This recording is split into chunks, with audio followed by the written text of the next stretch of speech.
For much of recorded history, wealth did not move because of metals or machines. It moved because of taste. Long before finance became abstract, before ledgers replaced ships, the world's most valuable economic force was sensory and perishable: flavor. Spices were not luxuries in the modern sense. They were infrastructure. They preserved food, stabilized diets, signaled status, and defined trade routes. To control spice was not to satisfy desire. It was to organize survival across distance. In a world without refrigeration, flavor extended time. It slowed decay. It allowed food to travel, armies to march, and cities to feed themselves beyond local harvest cycles. This made spices structurally different from ornaments like gold. Gold stored value. Spices enabled continuity. That distinction mattered. Systems formed around what kept populations functioning, not what merely impressed them. Because spices came from specific climates and distant geographies, their value was not intrinsic. It was logistical. Control did not begin in the soil. It began along routes, ports, contracts, and storage. Whoever governed movement governed price. This is why early wealth accumulated not with growers, but with intermediaries. The first global economy did not emerge from production. It emerged from coordination. As trade expanded, spices began to function as a form of currency. Not because they replaced coins, but because they standardized exchange across cultures that shared no language or law. Pepper, cinnamon, and cloves could be weighed, verified, stored, and resold. Their value traveled with them. This made them among the first truly global financial assets. They linked distant regions into a single economic logic long before anyone named it as such. At this point, pause for a moment.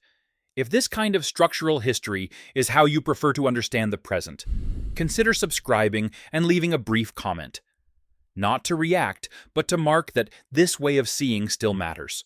Over time, trade routes hardened into systems. Maritime corridors replaced overland paths. Warehouses replaced markets. Contracts replaced trust. The more distance increased, the more finance followed. Credit became necessary because voyages consumed time. Risk became calculable because shipments could be insured. Scarcity could be engineered not by limiting production, but by slowing delivery. This was not accidental. It was efficient. The centers of power that emerged did not dominate by force alone. They dominated by reliability. They provided predictable movement where others offered uncertainty. Cities that mastered storage, accounting, and shipping became financial nodes. Their wealth did not come from spices themselves, but from the ability to make spices arrive on schedule, in measured quantities, under enforceable terms. This was the earliest form of logistical capitalism. What formed was not a market, but an architecture. Spices flowed through it, the way data flows through networks today. Value accrued where decisions were made, not where resources originated. This distinction would repeat across centuries. Oil, semiconductors, rare minerals. The pattern remains stable even as the materials change. Scarcity played a quiet role. Spices were not always rare. They were made rare through control. By restricting access to sources, regulating transport, and standardizing pricing, trade powers transformed abundance into leverage. This was not moral failure. It was structural logic. Systems evolve to absorb cost and concentrate advantage. The spice trade simply revealed this early. By the time spices reached European tables, their price reflected layers of invisible infrastructure, ships built years in advance, labor systems maintained across oceans. Credit extended before profit existed. Consumption sat at the end of a chain that had already reshaped the world. Flavor was merely the visible outcome of a deeper financial order. This is where the first global economy quietly took form. Not through ideology, not through conquest alone, but through the steady alignment of incentives, logistics, and time. What followed would scale these principles beyond spices. But the foundation was already set. As spice trade systems matured, scale became their defining feature. Distance widened, voyages lengthened, capital was tied up for years before returns appeared. This forced a transformation. Trade could no longer rely on individual merchants or seasonal expeditions. It required permanent institutions capable of absorbing delay, loss, and uncertainty. Out of this pressure emerged a new economic form, the corporation. These early corporate structures were not ideological inventions. They were logistical necessities. When a single voyage could fail due to weather, spoilage, or conflict, risk had to be distributed. Shares allowed many to finance what none could safely fund alone. Returns were irregular, losses were expected. What mattered was endurance. The system favored entities that could survive repeated failure without collapsing. Power followed resilience, not speed. Monopoly became a structural outcome rather than a strategy. To stabilize profit, corporations restricted access to sources and routes. Control over a narrow geographic point could influence prices across continents. This was not conquest in the traditional sense. It was enclosure. By owning movement rather than land, corporations transformed geography into leverage. A distant island, insignificant on its own, could reshape balance sheets thousands of miles away. Scarcity intensified this effect. Spices were cultivated in limited regions, but scarcity was amplified through policy. Output was regulated. Excess supply was destroyed, not to shock markets, but to maintain predictability. Volatility was dangerous. Stability attracted capital. The system rewarded those who could smooth uncertainty, even at the cost of waste. This logic would later reappear in agriculture, energy, and finance. Finance adapted quickly. Futures contracts emerged to price goods not yet delivered. Insurance formalized loss. Accounting standardized trust. These were not abstractions detached from reality. They were responses to distance and time. When consumption was separated from production by oceans, paper became as important as cargo. Wealth increasingly resided in obligations, not objects. At the same time, labor systems adjusted to serve continuity. Production zones were reorganized to ensure reliability rather than equity. Work was segmented, disciplined, and scaled. The goal was not efficiency in isolation, but predictability across years. This is where the global economy gained its darker stability. Human cost was absorbed as a variable. Systems that endure often do so by externalizing strain. Consumption patterns changed as well. Spices moved from elite markers to household staples. This transition mattered. Once demand became broad and consistent, markets could be forecast, revenue streams stabilized. A commodity that feeds mass expectation becomes infrastructural. At that point, interruption is no longer inconvenience. It is crisis.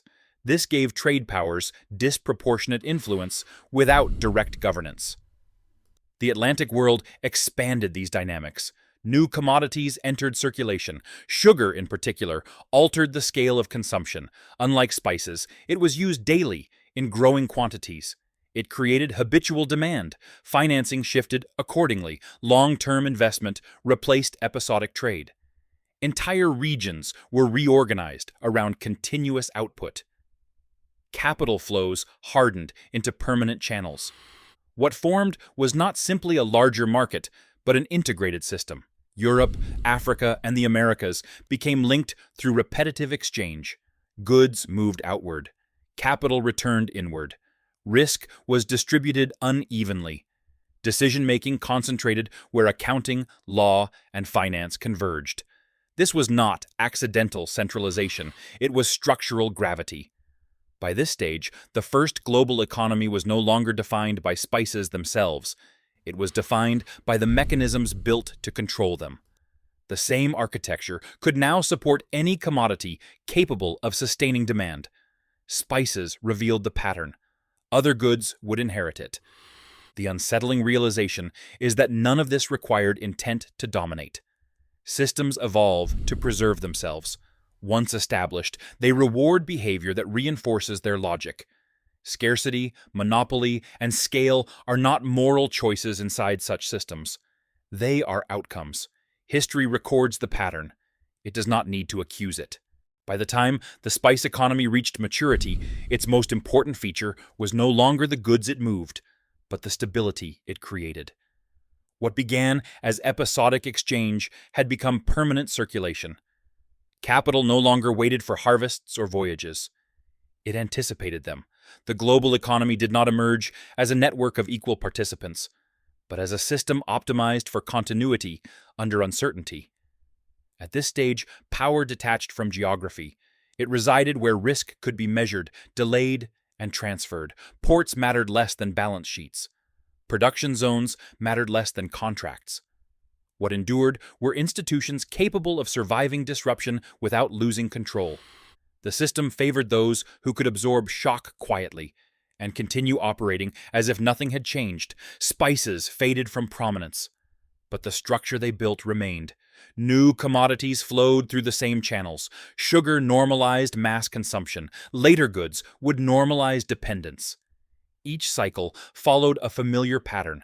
Identify a resource with consistent demand, centralize its movement, financialize its future, externalize its cost. The material changed, the logic did not. What is unsettling is how little coercion was required once the system stabilized. Participation became voluntary in form, compulsory in function. Markets appeared free because alternatives had been absorbed or marginalized. Finance enabled continuity even when direct consent was absent. People did not need to be convinced. They needed to eat, trade, and survive within the only infrastructure available. Over time, distance lost its meaning. The global economy no longer felt foreign. It became ambient. Invisible systems delivered predictable outcomes. Disruption became newsworthy precisely because stability had become assumed. This is the quiet success of the first global economy. It trained the world to expect flow. The lesson is not that this system was uniquely exploitative or unusually clever. It is that it was durable. Systems that endure do so by aligning incentives across generations. The spice trade aligned consumption, finance, and logistics into a single rhythm. Once synchronized, it no longer required constant enforcement. It reproduced itself. Modern supply chains operate on the same principles. Scarcity remains engineered through choke points. Monopoly persists through coordination rather than force. Value accrues where decisions are abstracted away from consequence. These are not deviations from the past. They are inheritances. History does not accuse these systems. It explains them. Money is infrastructure. Power follows endurance. The first global economy did not end when spices lost their dominance. It simply learned to carry different cargo. An understanding that continuity matters more than outrage. History has the answers.